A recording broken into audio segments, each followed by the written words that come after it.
Okay, let me actually start with a change that I described, I think, in the newsletter, and I definitely changed on the page.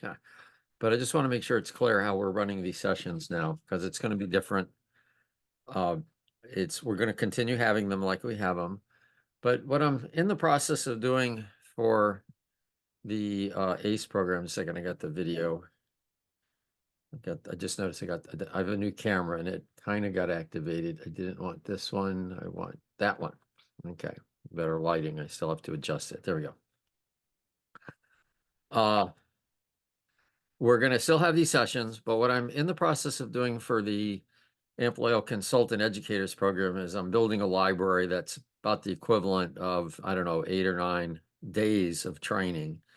And to focus on that, I'm picking some topics that work well for the Amplio community practice, which is this, to do recordings of. So these are still interactive. I still want you to be talking to me and ask questions as we go, but we're not going to use the format of 20, 30 minutes to start and then discussion. We're just going to have what could be as much of a 40 to 50-minute presentation so I can get it in the library. So that's the new format. So don't suppress yourself. I still want interaction, but I think it's important that I build this. And this session I'm particularly excited about on systems thinking, and I'll tell you a little bit of the background on how a shift that came out of the ACE program will be taking place.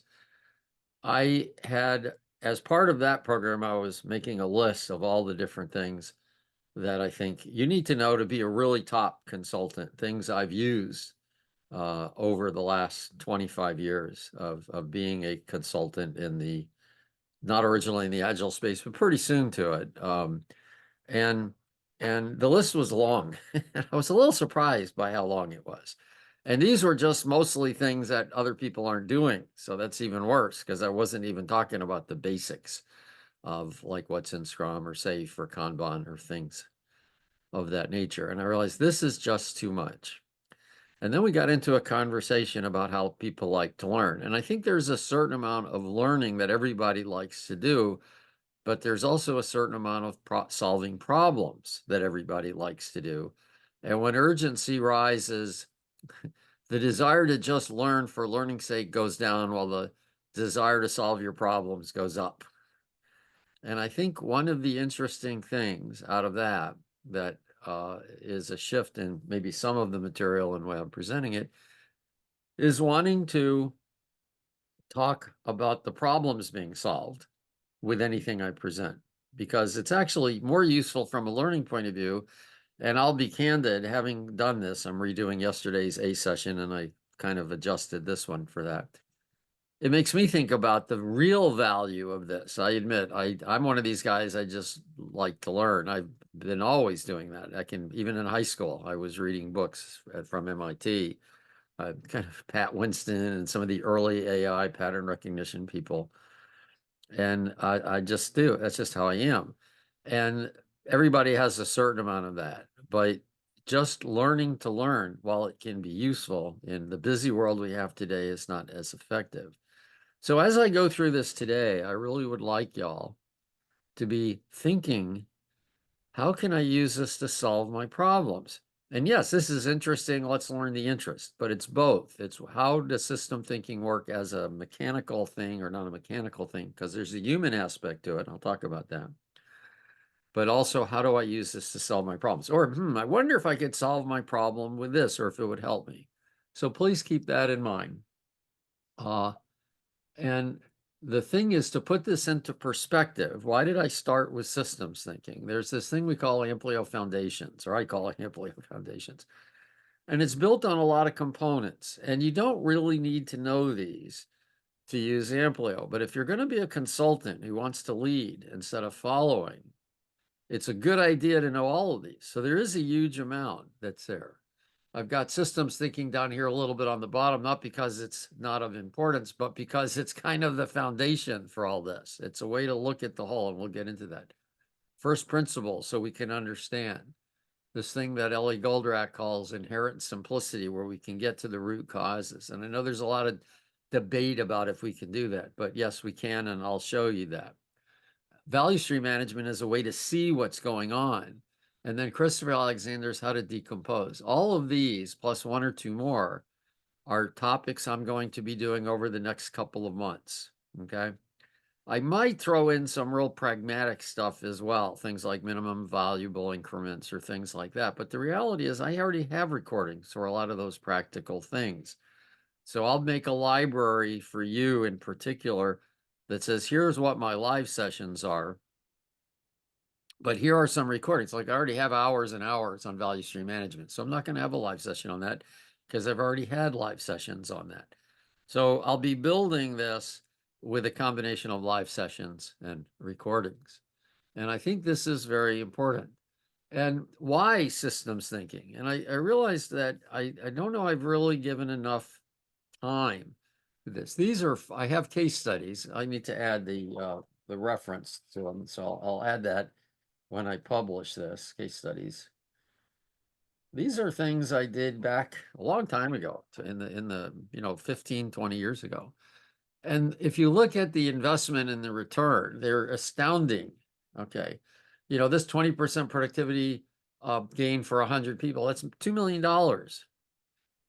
That was 2 people coming to a lean course doing value stream management and system thinking. Every one of these, I've seen spectacular gains, because if you can't see it, you can't improve it. And I want to be really clear here. I'm not saying I'm a magician. I know other people who do this. I'm always referring to Peter Merrill and Wolfram Mueller and Steve Tendon and, Mike Kottmeyer of Leading Agile and things like that. And we take different approaches. There isn't a way to go forward. There are many ways to go forward. And I actually disagree with some of their ways at times, but that's okay. I mean, I learn from them. We don't all have to agree. As long as it's based in a real science and logical understanding of things, I'm all for that kind of diversity. That's how you learn. It forces you to think and like that.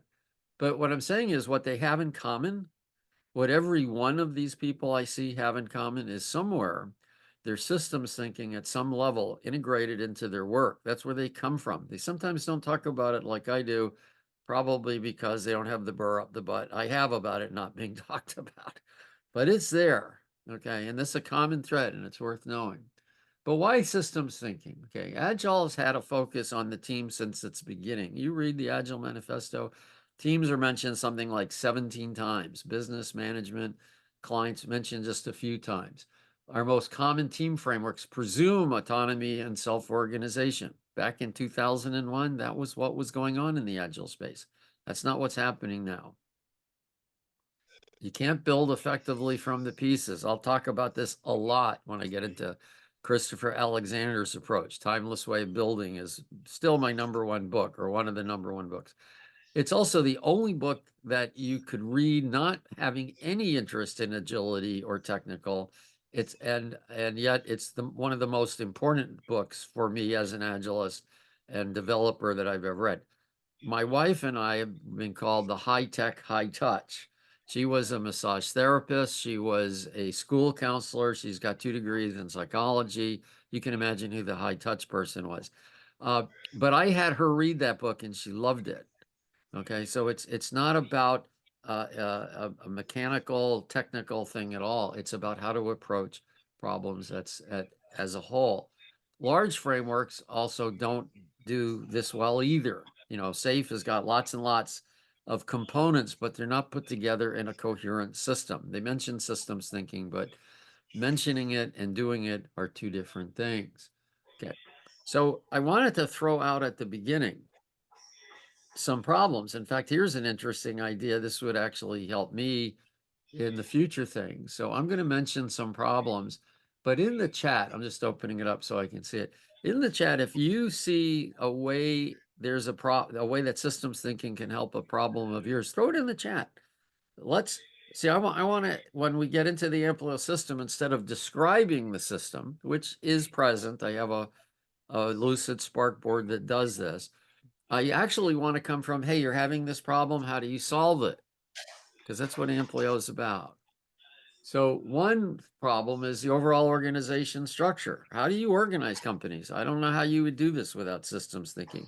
Most of those spectacular results I had actually had to do with changing the workflow and organizational structure and responsibilities.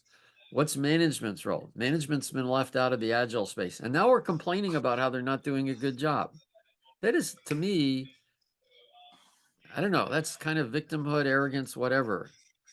If management is not performing well and we're not educating them in the new space, then I think we're the ones to blame, not them. This is true in general, that you shouldn't expect people to do something if you're not talking to them and educating them. Now, the flip of this is every one of those examples I gave were actually led by managers. Oh my goodness. No team was involved in every four of those cases with those spectacular results, but the managers were working on behalf of the teams and understood what's going on. So this myth that it has to happen from the teams is absolutely patently absurd. And the reason was we weren't excluding the teams, no. But what we were doing is taking a holistic view of anywhere from dozens to hundreds of people, and you couldn't have people so much at the team represented. I mean, they were represented, they were there, but they weren't making the decision because the decision had to take place at a high level. And you had, as it was, sometimes 5, sometimes one group was like 20 people, and you needed that high view. So the point is not so much, there are two factors. Are you coming from the motivations and the benefit of the people involved? Yes, everybody there was, managers, because I'd educated them in that.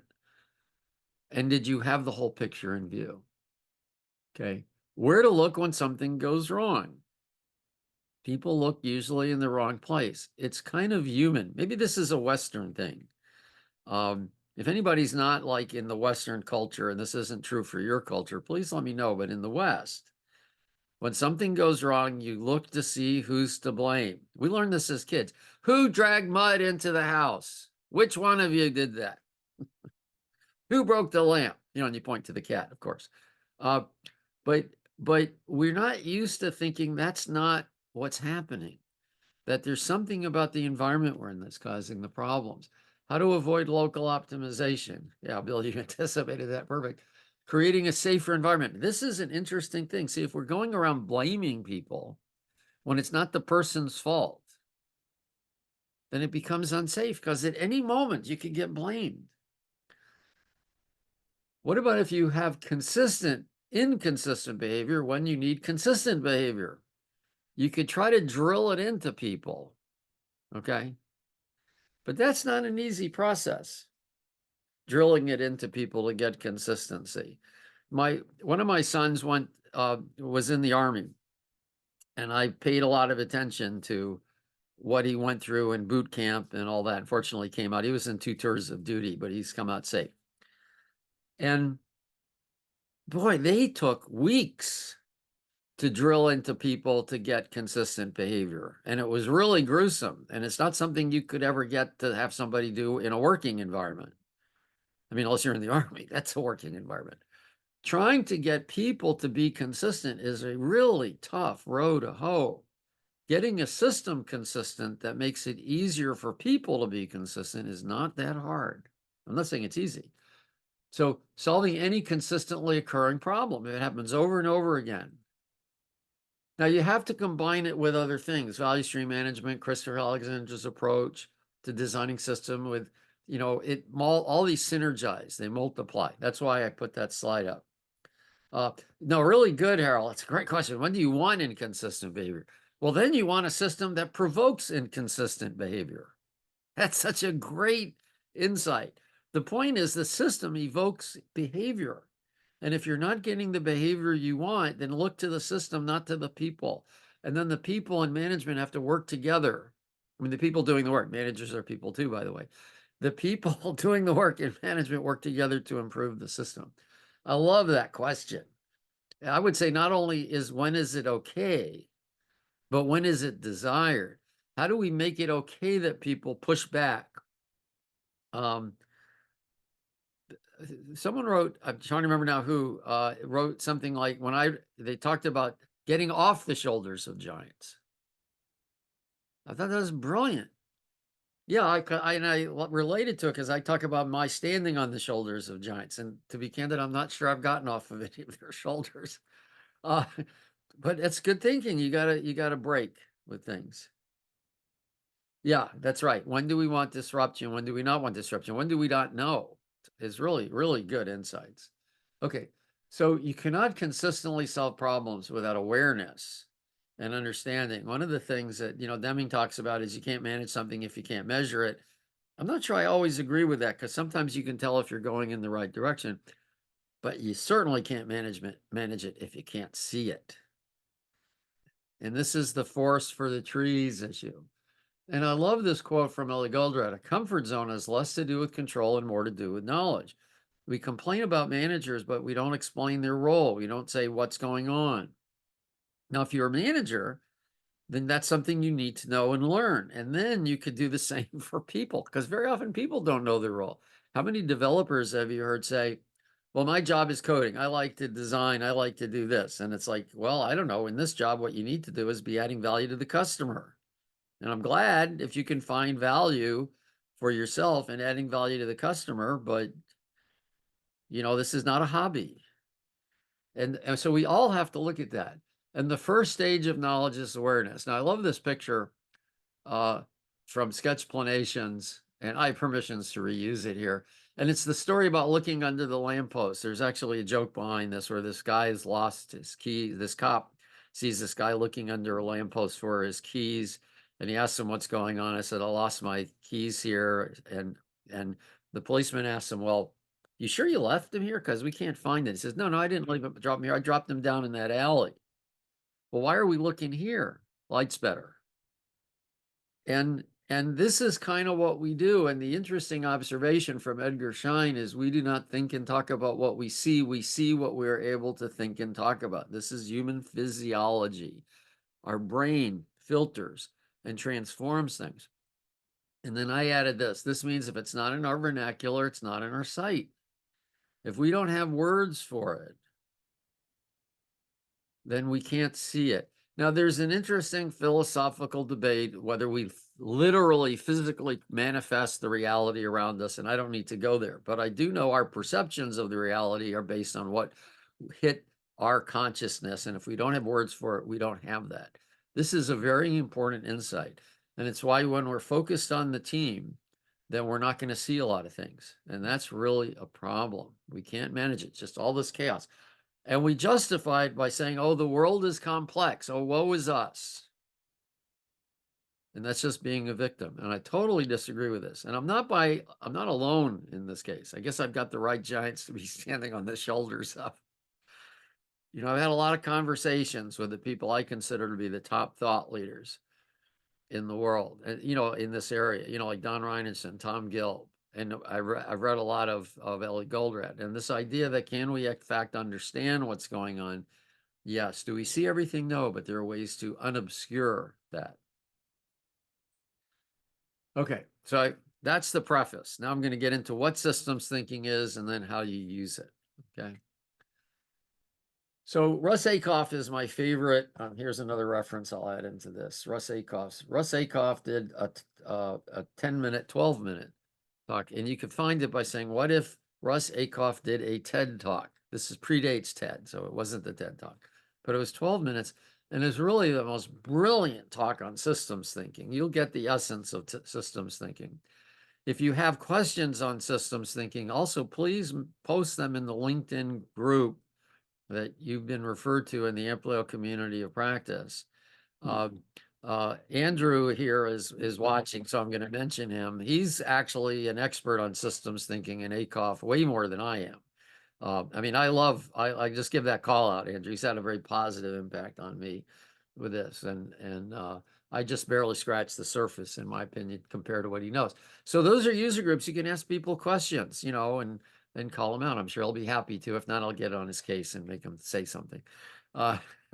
We're buddies, so I can say things like that. Anyway, successful problem solving requires finding the right solution to the right problem. We fail more often because we solve the wrong problem than because we get the wrong solution to the right problem. See, when you solve the wrong problem, you just try again. You try harder. This is why we have so many failed Agile implementations where they try it, then they try it again. Oh, well, maybe that doesn't work. Let's try this Agile approach. But in all cases, they're missing the same thing. When you get the wrong solution to the right problem and you try it again, you've got to hope for success. Okay. Our ability to solve a problem is limited by our conception of what's feasible. This is, again, if we don't understand systems and we can't see what's going on, we fall back into our comfort zone. In Ellie Goldratt and Efrat, his daughter's Efrat's Goldratt book called The Choice, they talk about this, that if you don't think you can see a problem, you'll give up and you won't go out of your box. So that's important. And you rarely improve organizations as a whole by improving the performance of one or more of its parts. I'm not saying don't improve, but you have to look at the whole as you do it. Okay. So systems are defined by the relationships between the components, not the components themselves. And if you took the best parts, this is the example Russ talks about. Take the best parts of the best cars, put them together, you have a pile of junk. Yet this is how most organizations are trying to improve. Let's get that team working, then we'll get that team working, then they'll get that team. Dean Leffingwell said, you can't have an agile organization unless you have agile teams. And a lot of that was inferring you start with the agile teams. And I'm saying, no. When I did SAFE, I found it easier and more effective to focus on management, product management, the context of the whole. And then I still remember this. I did, not intentionally, but I did the worst team level training of my career after that. And it worked brilliantly. And I wasn't worried about it. The reason I did the worst team level training of my career was they had a limited budget and I had to train 2 to 3 times the most I'd ever trained before with lousy materials. Back in 2012, SAFE's Scrum materials were really atrocious. They fixed them. They're actually pretty good now. I know there's a lot of grief they get about SAFE Scrum, but in some ways it's better. In some ways it's not better than regular Scrum. But I knew that if I talked to the teams about how they would fit into the whole system, I didn't have to explain why you did 2-week increments because they understood it. Oh, this is a time to see how I'm working with the other teams. That makes sense. Oh, I have to get something to demonstrate to the customer in conjunction with everybody so the customer can give us feedback. That makes sense. So this resistance to why am I building things in small places just dissolved, it never showed up, didn't dissolve, just never was there. They understood it looking at the whole. Okay. Carness exists in the system as a whole. Carness is not the parts. Yeah, we work on the parts. By the way, I'm not endorsing SAFE. I used to be an SPCT. I was the first trainer outside of SAI there. I was a gold partner. I did a contributor. I did a lot of things. But at some point, to keep my certification, they said I had to do 2 SAFE implementations by the book. And I never had done one up to that point. I'd had success not doing it by the book. I wasn't going to damage my clients to keep my certification. And I dropped out a long time ago. But they at least, they don't do systems thinking, but they take a decent overview of some things. Okay. This is one of the key insights you get from systems thinking, common and special cause. This comes from Deming, that studied errors classified them as a common cause error. This means that this is kind of due to the system. Everybody has this problem. It's not you had a bad day today. Special cause could be a person going off the deep end. Could be a machine broke that usually never does, and there's nothing much we can do about it. Could be an earthquake happened. Could be any number of things. Okay. Common cause are those due to the system. Special causes, usually individuals, but not always. Deming said 94% of errors are common cause. Now, he was in manufacturing, and I'm not convinced that it's the same percentage in knowledge work as it is in manufacturing, but I think it's safe to say it's at least 90%. Okay. I have seen this. If you have teams distributed across the world, that causes lots of issues, and that would be an example. My tester's not available to me because they're in India and I'm in the United States, West, time zone. That's a problem. It's not my fault. I might overcome it. Look to the system before blaming people. This is a key lesson. I like to say if everybody has the problem is not with everybody. That's another way to look at it. This is recurring. Probably a recurring problem is probably a common cause error. It's one of the things to demonstrate how systems thinking is not very prevalent in the Agile space.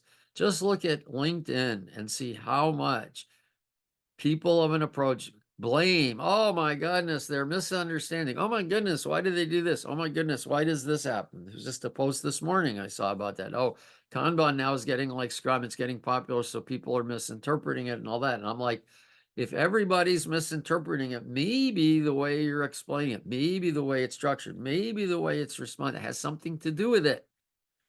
But people don't self-reflect. It's like we want to reflect on our work, but not on ourselves, and certainly not on our approach. Not when we have certification. Sorry, that was a little snide remark, but it's there because we've put it into now our way of doing our career. It's like Upton Sinclair says, it's difficult to convince a man of something when their salary depends upon them not understanding it. I said, rather, it's difficult to get a man to understand something when their salary depends on their not understanding it. Okay.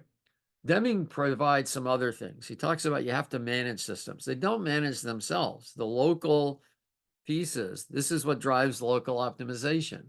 They become selfish, independent profit centers. They destroy the system. They get their silos better. Everybody's improving their silos is another way to say it. Improving your silos doesn't make for a better system. Management's role is to improve the system, okay? Basically, it's to shift from managing teams to managing the system within which teams work. By the way, this idea was probably presented way before this, but I find it very ironic. Scrum, and therefore much of Agile, was influenced by an article called The New Product Development Game by Takeuchi and Nonaka in '86. 2 years later, Nonaka wrote an article in the same magazine, Harvard Business Review, called Towards Middle Up-Down Management, which talks about this. It's ironic to me that the same guy wrote two articles, and one was used as maybe you could even say a lot of the basis of Agile, and the other one isn't even mentioned. Why? Because it talks about management, and management's bad and evil and bad, and they're just always in our way. Except that's not true, of course. Okay, knowing the system is at fault avoids managers blaming teams and then teams blaming the managers back in this endless cycle. Systems thinking will foster trust, respect, in a safe environment because we're looking at the whole and we're not blaming individuals. Okay, so here's what I want to do. I looked at, what is that? 1, 2, 3, 4, 5, 6, 7, 8 aspects of systems thinking that you can use. So I'm not saying these are aspects of systems thinking. These are what you can use systems thinking for. And I think this is the best way to describe system thinking. I've already said what it is. It's about the relationships. It causes the behavior. So how do we look at the whole? It's an essential tool to help guide decisions and problems. And we can use each of the characteristics of it to make better decisions. This is not an abstract thought, oh, this is cool stuff, even though it is cool stuff. It's useful, cool stuff. Okay. So let's look at the whole. We've got to look at the whole. Value is measured, not when it is delivered. I mean, value is delivered when it's delivered, not by when it's completed. In other words, if you don't go through the whole build cycle and you just have it built, but it's not out there, it's not delivered, it's not getting value consumed. In fact, this is actually kind of right. It's not when it's delivered, it's when it's consumed. It might just be shelfware, or I don't know what you would call it. Now, that's what we used to call it in the 90s and 2000 when you buy something, put it on your shelf and never use it. So it's internet where it's out there, but nobody knows it's out there. So it's when it's consumed, actually, not when it's delivered. Local optimizations don't increase maximum value typically, unless that's the blocking point. That's what the theory of constraints is about. Avoid that. Okay. Look for interactions. The thing on the right, I've got the characteristic of it. So how do the different responsibilities interact with each other? How does test interact with design and coding? How does business architecture interact with product management? These are all intertwined with each other. How do you see all this stuff? It's difficult when you just look at them as individual components. It's why value stream management is so important, because value stream management provides you a way of seeing what's going on. On that earlier graph, you may or may not have noticed it, but I had value stream management so you can see what's happening. Okay. How do people respond? How do they interact with the system? This is, again, one of these great ironies. Agile is supposed to be about people. Yet, any number I'm just trying to think, is that a euphemism for virtually everyone? I think it is, not all of them, but most of our agile methods out there ignore how people are going to react to the statements you make about them. Like, what does purposely incomplete do for people? How do they react to it? Or follow until you understand? Or it's immutable. What is the psychological impact of those statements on the people adopting things? It's pretty severe. If we believe in humans as being important, we have to attend to that. And that's part of the whole system thing. It's not the systems over there and people are over here. People are part of the system. You can't separate them. And you have to look at the relationships between the mechanical aspects of the system and the human aspects of the system. It's not all sense and logic. How people, it's got to be considered. And you don't ever see this. You just see complaints about this. Oh, yeah, they misunderstood. Why did they misunderstood? Knowing how people are, why would you expect them not to misunderstand? And there's no answer to that. If you say, oh, people misunderstand this, then you're bashing. No, I'm not. I'm trying to point out something you need to improve.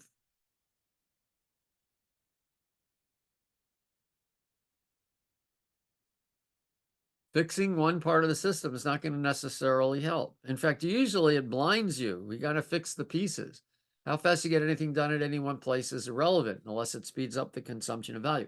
This also causes problems. One of the things in 20 years ago, we used to do, people would talk about pilots. So they'd start like a Scrum pilot project. They take their best people and put them together and they'd work on one thing. I tell you what, you get your best people, put them together and work on one thing. I don't care what they do. They're going to be a 3 times improvement, maybe 10 times because you got your best people.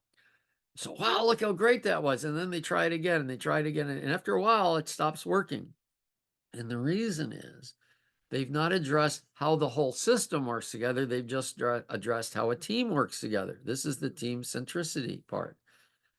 Now, I'm not saying don't do pilots. I do pilots all the time. I typically take a value stream and I make sure the people I put on the pilot aren't essential to the people not on the pilot, because otherwise you're damaging your project actually damages the rest of the organization if you put your best people on it because those people are no longer available to the organization. You have to pay attention to this. So why does Agile stagnate? And then we talk about management's messing us up. And I'm saying, no, be a little more self-aware, okay? I just threw this one in. I have so many people, oh, I like to code. My job is coding. And the answer is no, your job is to create value for the customers. And it's not demeaning, only if you make it demeaning. You know, one of the interesting things about being the CEO and owner of a small company is you're the one who gets to clean the waste baskets when nobody else does. And I never found that demeaning. I was creating an environment for my people to work well in. It didn't bother me. They have better things to do than clean the waste baskets. If I don't want to clean the waste baskets, hire a janitorial service. I was never a victim to that. I didn't mind walking through the place at times. Okay, we did actually have a janitorial service, but they didn't always work well. Teams need to know it's not how fast they can finish software. It's when it gets into the hands of the customer. And if they don't like it, then don't work here. And sometimes you got to be harsh. I mean, oh, I'm going to do remote manufacturing work, but we don't have any tools to facilitate that. No, nobody gets a job. Nobody gets a job on the assembly line working from home. I mean, it's like, I'm not saying we can't have, I'm just using that as an example. I'm not making an argument for remote work or on-site work. I think there's a lot of, you have to blend it for what's right. System causes most of the problems. Consider the way people are organized. I can't get people testing. Maybe testers and developers ought to be done by the same people, or they should pair, or whatever. But how are you affected by it? What about product owners not being available? This affects developers.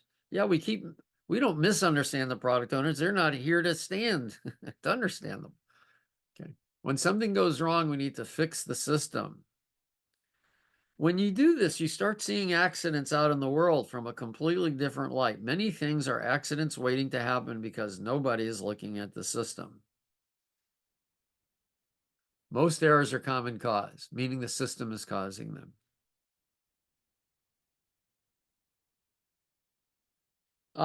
Corin, that's a good question. Developers need to know. Performance metrics are a whole other issue because typically metrics are going to be measuring the results of the system on the people, which makes it absolutely insane. Since you mentioned that, I'm going to talk a little bit about this because this was actually, it kind of points to one of Deming's 14 points that, man, it took me months to really understand. This was back in the late 80s when I was studying Deming in the late 80s and studying Toyota. They hadn't named it lean yet, but I had a business coach who, I mean, this guy was brilliant. And I took 2 one-year seminars with him, or learning journeys, as I call them now. And he had to study this. And one of the things in reading about Deming, and he talked about it as well, there was this book we were studying, and one of the 14 points that he talked about is not to implore people to do better. And I was like, are you crazy? Of course you should implore people to do better. I'd actually started out with IBM, and there was the think was our big mantra. And I was in this, at this time, I was also in this whole thing about people can overcome where they are. That lasted until I read No Contest by Alfie Kohn, which is a brilliant book out of print. But he talks about how people are in,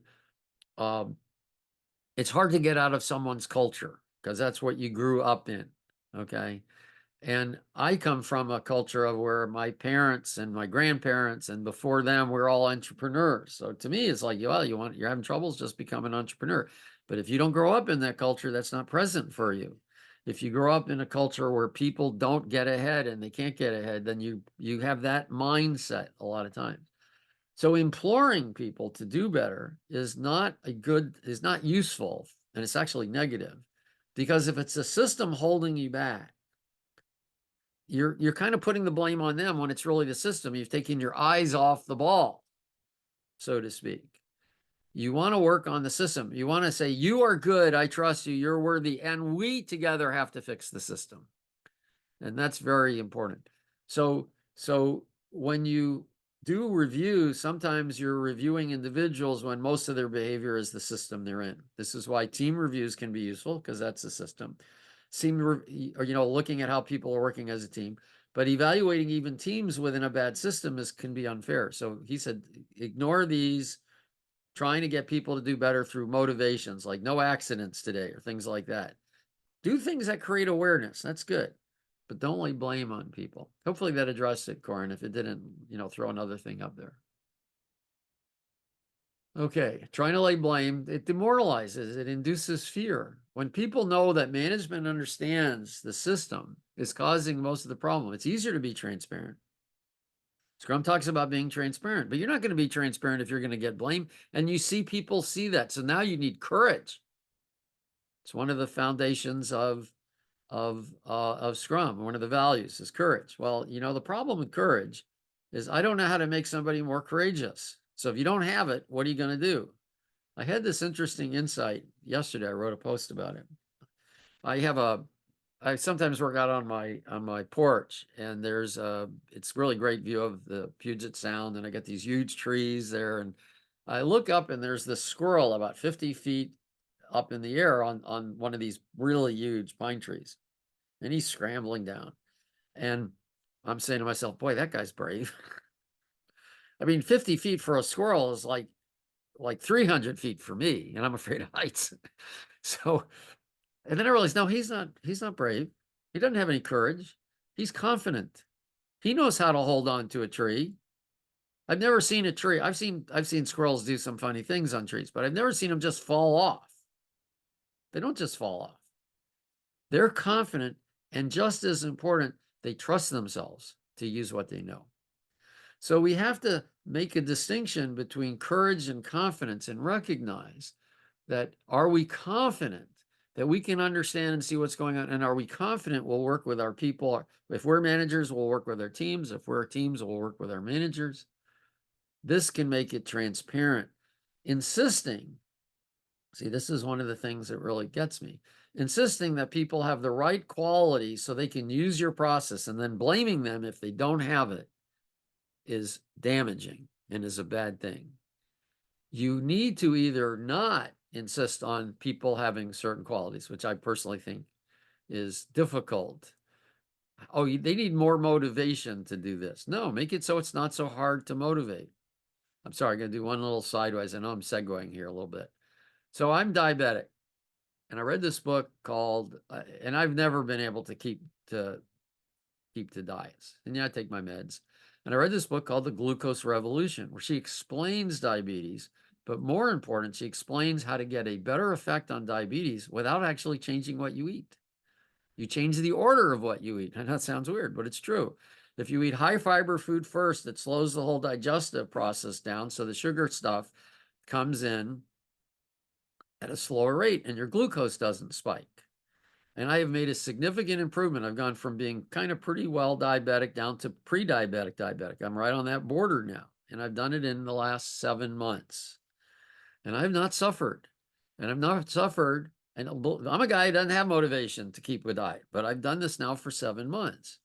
Why? One is I understand what's going on at a level I never understood. And two, she made it easier for me to do it. I need less motivation, more motivation from understanding. That's what systems are about. And complaining about when people don't do it, to me, is absurd. Okay. You get safety this way. Okay. If you want consistency of behavior, have the system create it. These are why checklists are good. We end up calling them coaching guides. I'm going to show you one in a minute. But templates are useful. This is why airplanes, you're at the airport, the plane is, the pilot's going to go through a checklist. Now, pilots, flying planes is not as obviously just straightforward as it might look. There are lots of factors that can be involved. And when something is complicated, the brain kind of gets overwhelmed. Where templates come from, where checklists come from, is actually pre-World War II. There was a competition for creating the bomber for the United States Air Force. And the B-17, the Flying Fortress, that was B-17, right? So the B-17 was clearly the best plane. I mean, it was amazing. It had more range, more gunpowder, you name it, it was better. The only problem, it was kind of complicated. And on the main test flight, competitive test flight, it crashed and killed the crew. Not a good thing. Now, fortunately, somebody in the Air Force knew this was a brilliant plane, and maybe they can fix the sucker. So they kept a little funding open. And what Boeing did is they looked at why it happened. And they didn't look at it like, well, the pilot was bad. No, this was their best pilot. This was their best everything on that plane. This was like a major future thing. And what they had done is they had locked one of the control surfaces so it couldn't control the plane's altitude, and that's why it crashed. So they realized they needed a checklist. Do this, do this, do this, do this. Now, some people believe checklists are demeaning. Some people believe, oh, it's complicated and complex, so we can't have a checklist. I believe just the opposite. I believe because it's complicated and because it's complex, you need to make sure you look at these things because it's really harrowing in the environment. Now, you don't follow the checklist by taking out your common sense, but it's a reminder of things. This is one of the things we teach in the ACE program. So for years, when I was at Net Objectives, I used to go into a client and I'd have an interactive conversation and we'd talk about things. And I hate to say this, but one thing went on for years before I changed it. And one of those things was I'm a kind of smart guy, got a lot of experience. So I kind of relied on my own wherewithal, you could say. And usually it never happen that somebody didn't say, but Al, what about this? Now I'm a quick recovery when I make a mistake. And I would say, yeah, I was just about to get there. When to myself, I was saying, Al, how the F could you have forgotten to mention that? But I'm good, so I could do that. And it occurred to me, I needed a checklist. Make sure you talk about this. Make sure you talk about this. Make sure you talk about this.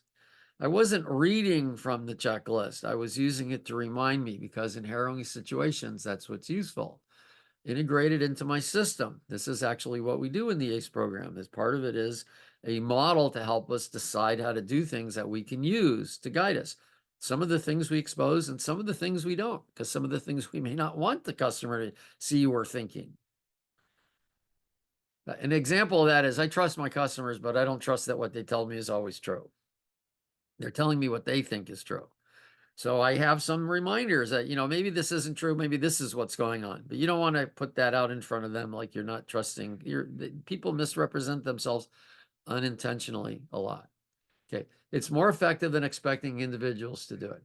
You can use this to break up silos. Okay. Because now we can see how the pieces work together. Oh, yeah. Waterfall is exactly the opposite of systems thinking. Let's get all the design done. Then let's get all this done. Let's get all this done. And we're not looking at the relationships between things. Okay.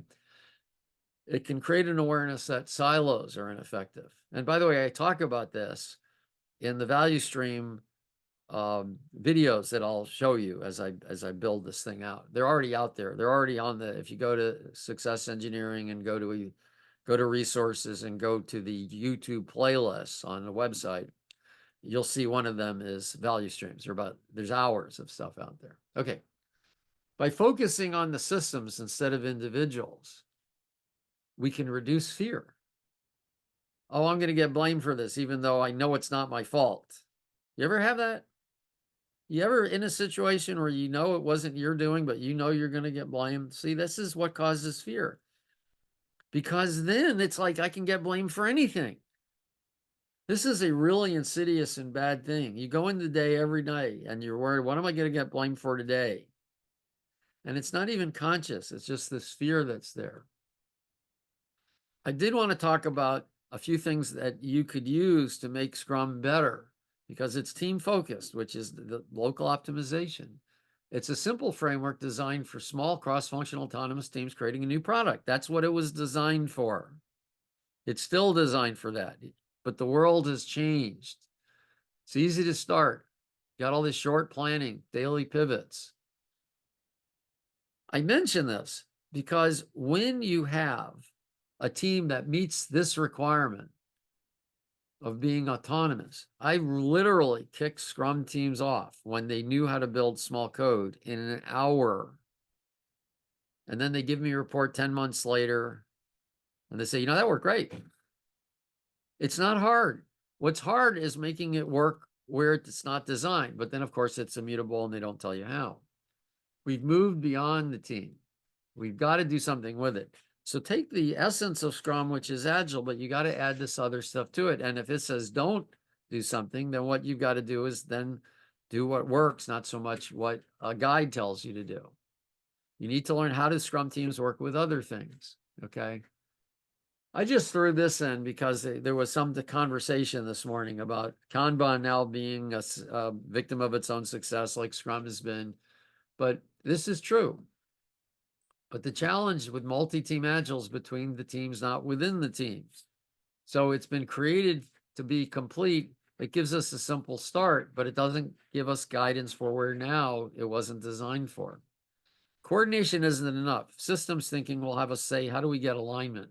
Okay. Basically, taking a bottom-up approach to solve things is like we're in the world of the myth of Sisyphus. We're asked to keep rolling that boulder up and then it falls down. By the way, this is where the other sessions I'm going to do. You know me, anybody who's heard me do these talks know me. Normally, I would have done all 5 of those things in one session, and you'd have said, Al, too much. So I'm trying to learn. That's why I'm going to do this over 5 or 6 hours and focus on one aspect of it, but tie things together, okay? Systems thinking is an essential part of the way out. How to see the system with value stream management is another aspect, like I had at that first thing. Okay. So here's something that we do in the ACE program. I've just started doing it, so I don't have it everywhere. I call it a coaching guide. That's my politically correct template. It sounds better than a checklist or a template. It's a coaching guide. You ask if you've got repeated problems, look to your systems. Okay. When something goes wrong, before trying anything, is it a common cause? Is it not a common cause? See, this is a mental checklist to use systems thinking on. When you're going to change something, attend to how it'll affect the people on your team or other teams. How do you systems thinking to break up silos? Use value stream management to look across. And when something needs to be done consistently, integrate the process of doing it into the system. Yeah, I was pretty sure that was the last one. So basically, that's it. I'll put this up here to remind you. We're going to do talks. This one, I'm not going to do another live session because I've got the recordings for this. This one I've been promising to do for the ACEs, and I think I'm going to do it for y'all because I can get it done. I have done things on first principles and inherent simplicity. By the way, I use inherent simplicity, but you've heard me talk about it as factors for effective value streams. So I will pull together videos of all this. I even have some Alexander stuff, but I've never put together his work in one place. I read his work in the mid 90s, I think it was, or early 90s. Yeah, it was before I went out to Louisiana for a couple of years. And this completely changed my view on how you design systems when I read his book, Timeless Way of Building. And integrated into it is systems thinking, looking at the whole, designing from the whole, how you decompose it, keeping relationships present. So systems thinking, all of these work together, and I'll be talking about them. Okay, so I'm through with the presentation. I will get these up. I'll get this side up and the PDFs of this. Any questions? Or I'll go look through the chat because I didn't get all of the chat, but I'm going to go through that. I have a question. Yeah, please. Two questions. I'll start with this first one. Because Curtis Gilbert raised the issue about what we really need to fix the healthcare apparatus is how individual people are trained. The history of our current healthcare system is related to the Rockefellers, and in like 1912 or 10 or somewhere around then, Flexner, they made a report on how to improve things, and they ended up basically putting in their own people into all the medical schools, and they have really controlled it. So this was a solution to the very, very confused different approaches that were made and consolidated in a single method. But unfortunately, it's got all of the systems possibilities and it leaves out any disruptive improvements, and it's very self-protective. So one of the things that I know that Agile practitioners encountered was this self-protection in our current organizational management systems. And how do you deal with that? Yeah, this is a problem probably too big for just Agile to deal with, but let me talk about it two different ways. I'm going to talk about one just from a general philosophy, excuse me, and then I'm going to talk about what you're saying. Western medicine mostly does not recognize that the human body is a system. It's based on, we've got all these components. Eastern medicine does. I do a lot of Eastern medicine stuff, you know. Now, if I need surgery, I will see a doctor who's going to go in and fix it. Acute things. So I'm not one of these people, oh, I can deal with a system and take a system thinking approach and cure myself. I've had friends die doing that. Steve Jobs, actually, I think, died doing that. But there is a system. Treat the body as a whole. It's not its pieces. But that's not even the problem here. There's another problem here. We don't have a healthcare industry. We have an unhealth treatment industry. Most insurance companies barely pay for preventing problems. Like I went through a lot of grief. You can't see it, but I've got a glucose monitor on me, so I can see what my glucose is every time I want to. Now, admittedly, I sometimes obsess over that. But I tell you, getting my A1C, for those of you who know it, from 7.9 down to 6.5 is a major accomplishment. And I'm going to probably live longer because of it. And now the insurance company doesn't have to pay out faster because of me. And this costs like not that expensive a device. But most companies won't give it to you. I found one that would. So we don't have a healthcare system. We're not about health. We're about actually treating unhealthy things. And we give a little bit. So that's really the serious problem right there, is that doctors aren't focused on this. And like you say, there's a lot of resistance to it. Now, we see this in the Agile space. In my opinion, the Agile space is certainly not one to teach people to not be dogmatic, because it's more dogmatic than Waterfall was. I've been in software development since 1970, and it's getting worse. It's not getting better. Gotta qualify that. Agile has done a lot to make things better, but the dogmatism is worse. That's what I meant. The dogmatism is way worse now. Nobody defended waterfall before. They would talk about it, like the advantage of it, the disadvantage of it. You can talk to them. Now, back then, I didn't really know how to talk to them. And I was not looking at systems thinking early on. But after a while, and I started doing it, I started realizing that if I could make a compelling discussion, nobody was saying you're bashing. Nobody would defend it because nobody was making their living on promoting waterfall. People make their living now on promoting particular things. Okay. Andrew, what's that, the YouTube you got? Is that one of Akoff in healthcare? Yeah, that's he did an interview with Haynes Media. He's talking about knowledge and wisdom and data I and think I know information. which one that is. Yeah, if that's one I'm Yeah. thinking is brilliant. I'm sure it's good. This is the one where he talks about his views on healthcare that Perfect. so Yeah, it's about an hour, right? Well, I whatever. think so. Yeah, yeah. So watch that because that'll give you some really good insights. Okay, any other questions? Well, this is the same question that from my original one, but it's related to this topic because we're dealing we all have a common problem, the people who are coming to learn from you, Al, which is we also want to make a living. And how do we apply systems thinking to this structure of teaching that is systemically flawed and has a common cause problem?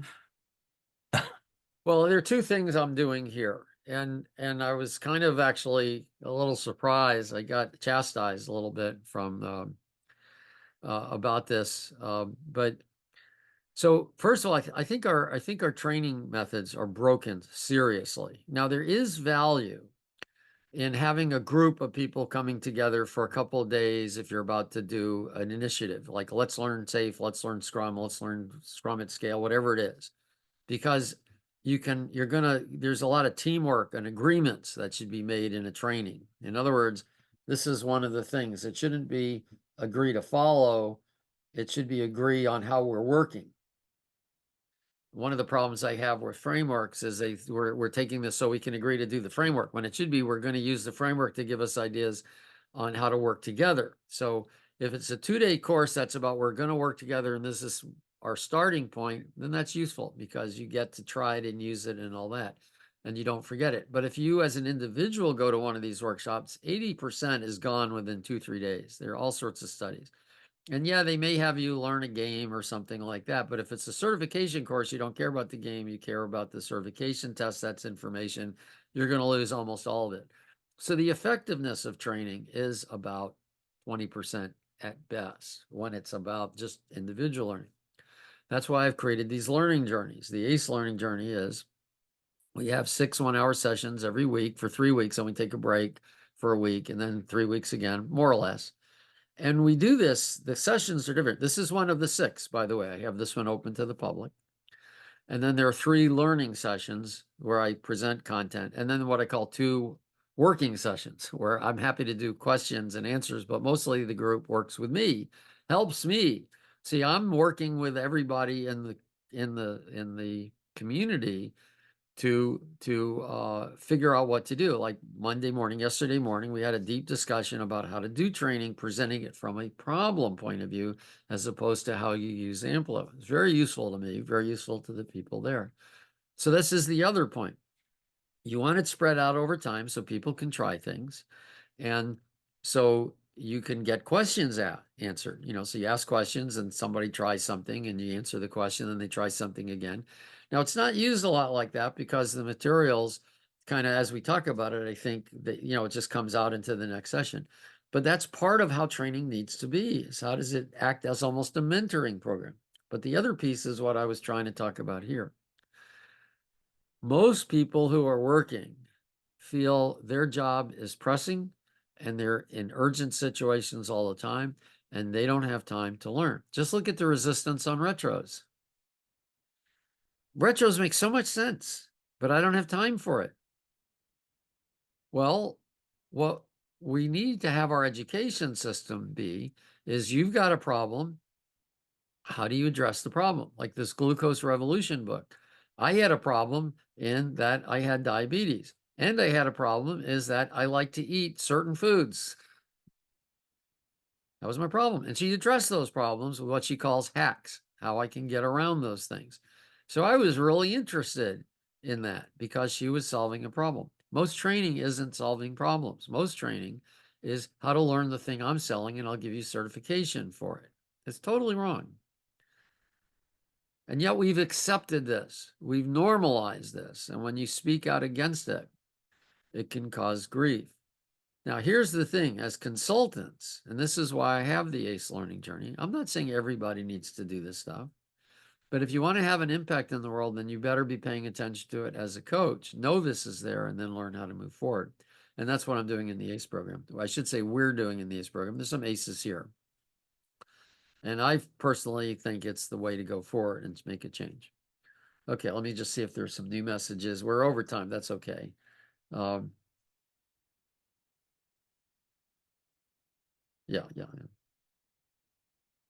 Very good.